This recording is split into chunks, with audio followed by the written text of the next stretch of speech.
In late 2016, Yu-Gi-Oh! Duel Links launched as a mobile way to play duel monsters. From the jump, you could get a bunch of Character's Ace cards and spend gems to pull packs on the platform's first box, the Ultimate Rising. From there, the years would pass and bring over hundreds of different box sets. Some were good, some were very not, and those are the stinkers on this list. And kicking off this list at number 10, we have Eternal Stream. This was the game's 34th main box and released on April 30th, 2021, with Neo Galaxy Eyes Photon Dragon as the cover card. We'll start with the good. Neo Galaxy Eyes Photon Dragon wasn't an awful starting monster. Being able to negate the effects of all of your opponent's monsters without targeting was super useful, and Galaxy Eyes decks were pretty good in Duel Links.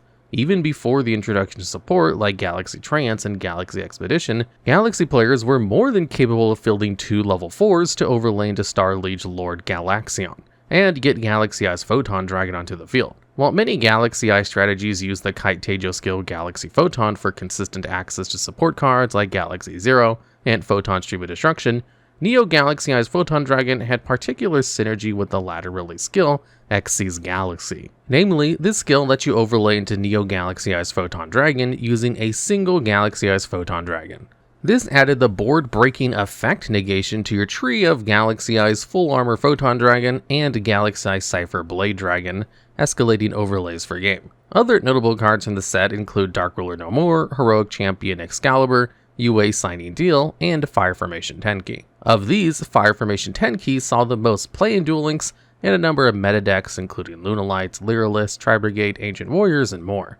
But other than that, Eternal Stream didn't have much going for it. This set introduced more Dark World cards like Grapha and Charge into a Dark World, which weren't enough to fix the deck in Duel Links, so that was a flop. Ultimately, most of Eternal Stream's good cards would get repackaged, making it way easier for Galaxy players to fill out their extra decks without draining their gems. The Photon Universe pickup box on January 2024 offered copies of Star Liege Polydamo, Photon Thrasher, Galaxy Eyes Photon Dragon, Galaxy Eyes Cypher Dragon, Galaxy Eyes Full Armor Photon Dragon, Photon Lizard, Photon Orbital, Photon Vanisher, Eternal Galaxy, Galaxy Expedition, Galaxy Eyes Cypher Blade Dragon, Galaxy Wizard, Neo Galaxy Eyes Photon Dragon, and more. Fire Formation Tenki was made more accessible too, as it included the November 2023 box, Wild Spirit, and also with the archive skill Spell Swap Fire Formation Tenki, which lets you trade another Fire Formation continuous spell in your hand for a Tenki. Even less popular Eternal Stream cards, like the Dream Mirrors, got a re-release in February 2024 deck build box Midnight Terror. Eternal Stream takes number 10 spot on this list because despite its overall lack of luster, it did have some desirable cards. Fortunately for Duel Links players,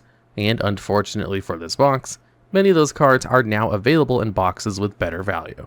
On August 31st of 2021, the employees of Kaiba Corp Duel Links division unearthed the game's 33 mini box and this list number 9 pick, Arts of Atlandis. This box featured number 6 Chronomaly Atlantis on the cover and contained mostly rock monsters plus a scattered few other cards. What was good about Arts of Atlantis? Well, that's an easy question to answer because the answer isn't long. Gorgonic Guardian was good. This rank 3 rock type SR from Art of Atlantis benefited strong monster decks like Magnet Warrior and Triomid. Other than that, the SR Condolence Puppet was useful in Gimmick Puppet decks, unlike the Gimmick Puppet UR from the same set, Junk Puppet. Kagemucha Knight was a deck extender for Phantom Knights, and the Chronomalies themselves were very okay. They could swarm the field and had a decent rank 4 option in number 36 Chronomaly Chatahayuk. The confusingly named skill, Gateway to Another Dimension, helped their consistency, but did lock them into Chronomaly and light number Xyz monsters. But the big boss, number 6 Chronomaly Atlantis itself, struggled.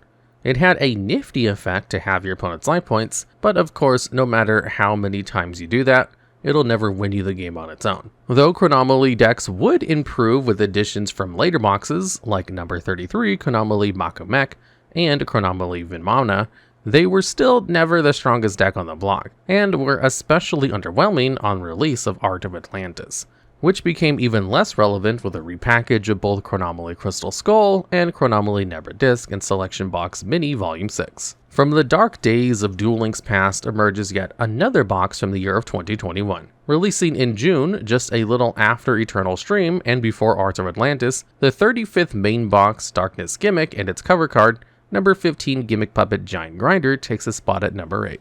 The good parts of Darkness Gimmick won't take long to get through. Starleech Paladinimo and Photon Orbital for Galaxy Eyes players, some vampire cards, and a cool battle trap in the form of Jelly Cannon were all fine. But the Gimmick Puppet boss, Giant Grinder, was mostly overshadowed by number 40 Gimmick Puppet of Strings, which just had more attack. Probably the best part of Darkness Gimmick was number 22 Zombiestein, a rank 8 zombie walking negate with 4500 attack, which needed dark monsters as materials. Luckily, Zombiestein was part of Selection Box Volume 4, providing an alternative method of acquisition for players who didn't want anything else from Darkness Gimmick. A lot of the other cards from the set fell into a weird kind of twilight, where they felt like they should be good, but didn't have much actual impact. Vampires had already had their time in the sun, and the addition of Vampire Duke, Vampire Awakening, and Crimson Knight Vampire Bram didn't change that. Shuffling an opponent's monster is one of the game's most brutal forms of removal, so the payoff for flipping Jelly Cannon was pretty huge. But strong battle traps had already been part of the game, so Jelly Cannon wasn't anything that players weren't already prepared to handle thanks to Wall of Disruption. It would see a nice resurgence alongside other battle traps and defensive Ghost Trick decks, but there were years between the Darkness Gimmick box and the Ghost Trick Invitation skill. Oh yeah, and I almost forgot, Geospacing Grand Mole is good, but yeah, this box is number 8. And whirling into number 7 is January 2019's mini box number 15, Tornado of Phantoms. While its cover card, Elemental Hero Great Tornado, has seen significant play at various points throughout the game's history, it hasn't had the same impact as other hero cards, like Elemental Hero Brave Neos and Mass Hero Anki.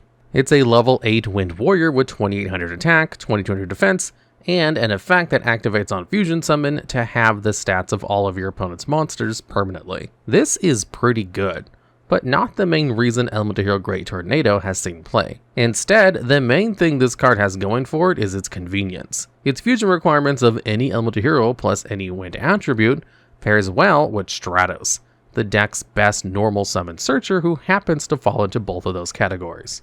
Great Tornado also plays nicely with the Armed Dragon Thunder line as part of the Dragonic Contact skill. Masked Hero Blast is also decent and allows for more wind plays, but is locked behind grinding the Jaden/Yubel character to level 45, which is kind of a haul for a card that, much like Elemental Hero Great Tornado, is not the main force of the deck. Other than Great Tornado, there's not a lot that's great about Tornado of Phantom box.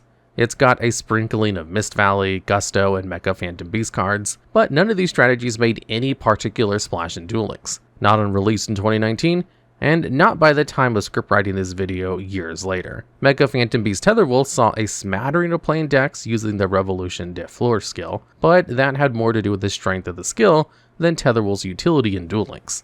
Pulika, Descendant of Gusto, saw limited use in trap-heavy decks using Odeon's Endless Trap Hell skill to recycle Duel Links All-Star traps, Wall of Disruption, and Treacherous Trap Hole.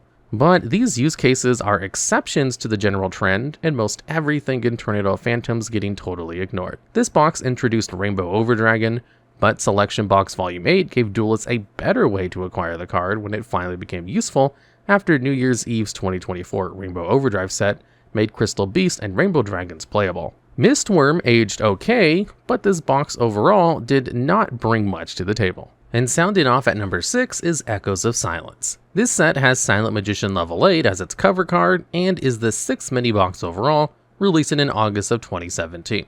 Starting with the good, Silent Magician level 8 was a pretty powerful boss at that state of the game, accessible by normal summoning Silent Magician level 4 and activating level up. It was easily doable to field her on turn 1, and with 3500 attack plus spell immunity, punching over her wasn't easy. On the flip side, powerful traps like Windstorm of Aqua and Curse of Anubis were huge in early Duel Links, and gave players ample tools for handling Silent Magician level 8. The set's second UR, Spear Dragon, boasted an impressive 1900 attack with piercing, but switched itself to defense mode during the end phase. While that wasn't bad, nobody was seriously building decks around Spear Dragon. Green Kappa seemed good, but saw very little play, and most of the rest of the set did that second part without the first. Echoes of Silence's hidden gems turned out to be its trap cards. The continuous trap Limit Reverse could revive a monster with 1000 attack or less in attack position, with the stipulation that it would self-destruct if switched to defense mode, and turn this destructive drawback into advantage as part of Yubel and Warm Worm decks. With Yubel, you could use Limit Reverse to revive Yubel during your opponent's end phase, and then change their battle position to pop them and float into Yubel, Terra Incarnate. Warm Worm was a Limit Reverse target with the ability to mill 3 off your opponent's deck, triggered by Destruction. Limit Reverse even did double work in decks that combined the board clear effects of Yubelter Incarnate with Wormworm's Mill effect. The normal trap Massive Morph was incredibly powerful for a brief moment until getting fixed at Limit 1 until probably the end of time. The idea here was tributing your opponent's monsters for Lava Golem, using Massive Morph to double its attack to 6,000 while stopping it from attacking directly, and then summoning Amazoness Swordswoman to attack a Golem for game. But enough about the good stuff. Echoes of Silence was ultimately a flop box. Like Volcanic Doomfire, Silent Magician level 8 also got a summoning animation, but unlike Volcanic Doomfire, Silent Magician level 8 actually saw play, only not because of Echoes of Silence. June of 2018 brought the release of Structure Deck EX Spellbound Silence with many strong cards, like Gold Sarcophagus, Magical Exemplar, and critically, Silent Magician. This level 4 light spellcaster could be special summoned by tributing any spellcaster, and can negate a spell once per turn. If destroyed by battle or an opponent's card effect, the retrained Silent Magician could float into a different Silent Magician monster from your hand or deck. This made it possible to play Silent Magician level 8 without messing with the messy level mechanic, and she'd become a common one-of in decks that ran Silent Magician. All of this would have benefited Echoes of Silence, except you already got a copy of Silent Magician level 8 from Spellbound Silence. Combined with Massive Morph getting stuck to Limit 1 to knock Amazoness Swordswoman / Lava Golem strategies down, this pretty much neutralized any reason anyone would ever go to and get this old mini box. In February 2019, Duel Links got its 18th main box, but despite what you might expect from the name Absolute Inferno, the box was not fire. It is the number 5 box on this list with Red Dragon Archfiend as its cover card. And this big, bad dragon kinda took a similar trajectory to Elemental Hero Great Tornado. As a generic level 8 synchro with 3000 attack, it was a decent card, but hardly a game winner on its own. In May of 2024, the King of Vermilion mini box released and introduced the important Red Dragon Archfiend cards, like Crimson Resonator and Resonator Call, as well as a new better boss in Red Nova Dragon.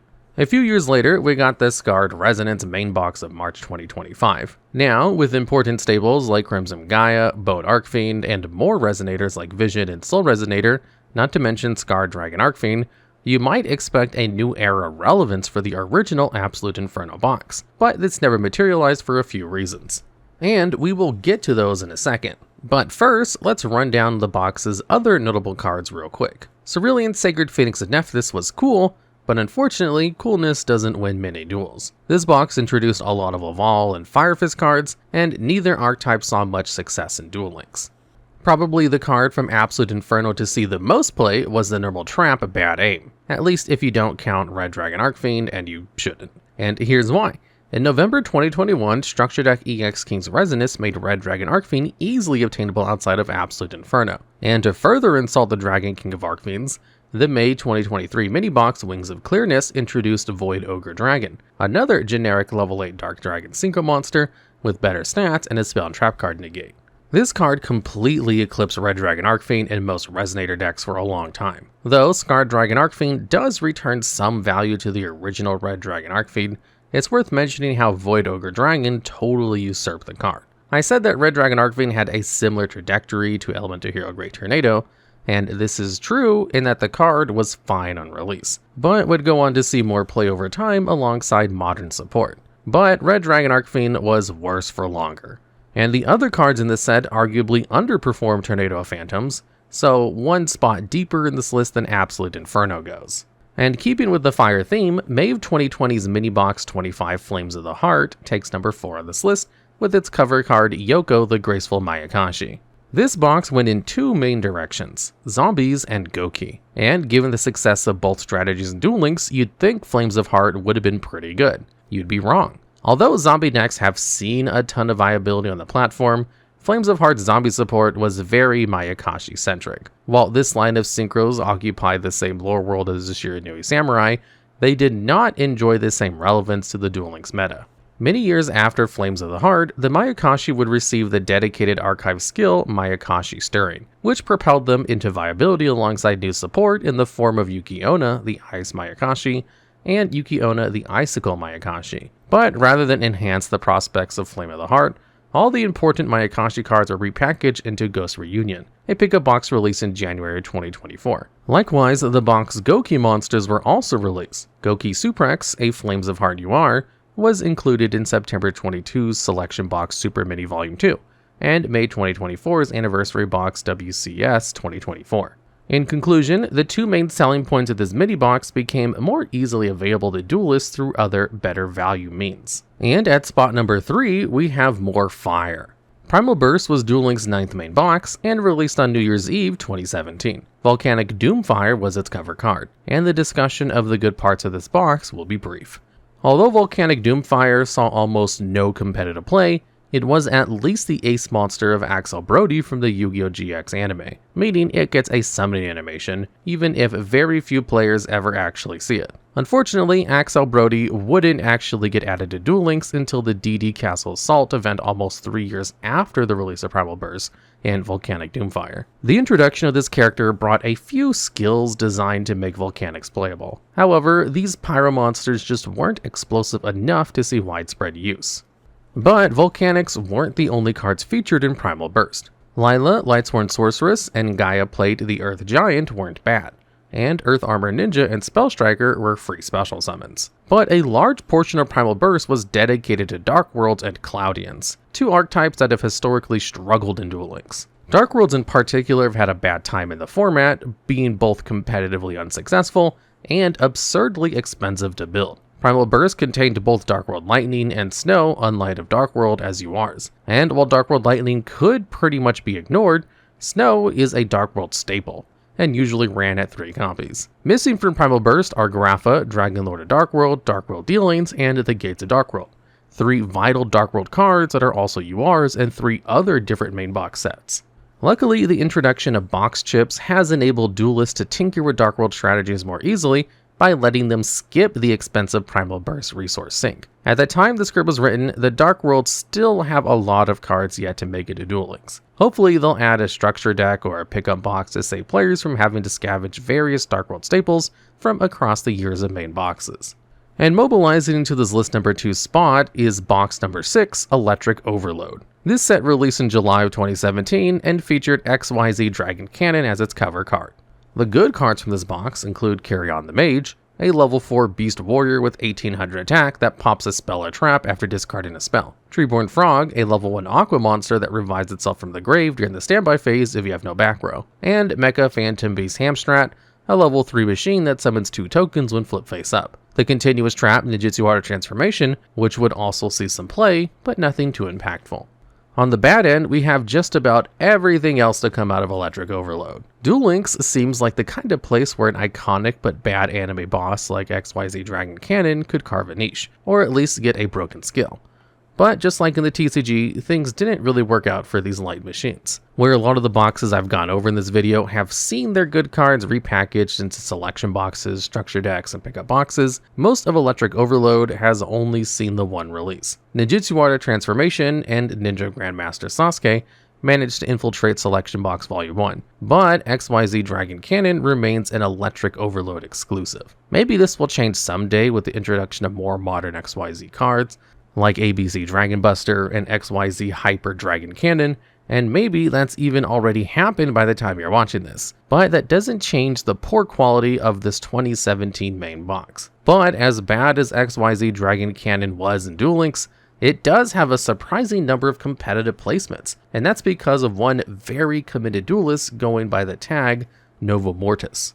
Your dedication to the Dragon Cannon has not gone unnoticed, and you're getting a nice commemorative plaque in the Union Hanger.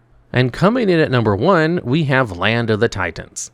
This was Duel Links' 4th mini box that released in May of 2017. Its cover card was Green Baboon, Defender of the Force, which no one was expecting and no one really cared about. But before we dive into Land of the Titans' disappointments, let's gloss over the good. Obedience Schooled is a normal spell that summons 3 different level 2 or lower beast monsters from your deck. Their effects are negated and they get destroyed during the end phase.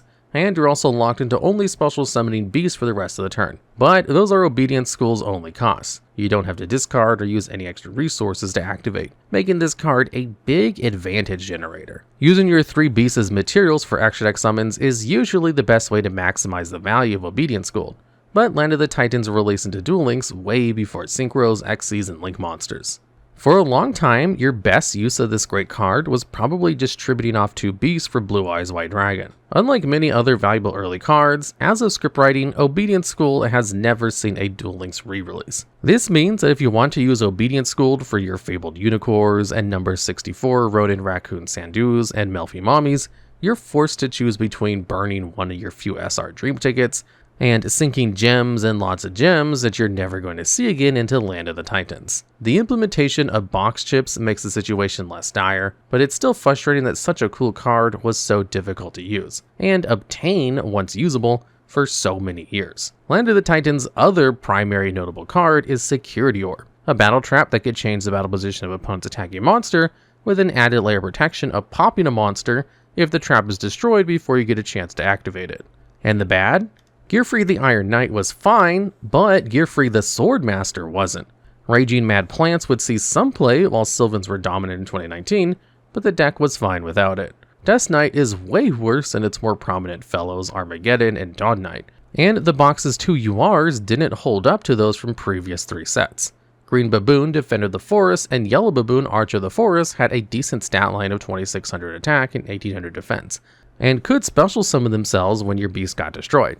But while these effects were useful for cracking back during longer games, both baboons were vanilla on the field. The URs from the first mini-box Age of Discovery included Leviathan Dragon Daedalus, who could board clear, and Michizur, a powerful generic removal trap. By comparison, Green Baboon and Yellow Baboon were over-specialized and underpowered. Ultimately, Land of the Titans takes the number 1 spot because it was Duel Links' first major disappointment set. Without any viable new strategies or nostalgia cards, players had few reasons to invest in the box. Alright, and that's the list. But make sure to air any hot takes you have about bad Duel Links boxes in the comments. And don't forget to mention more ideas for future videos just like this one.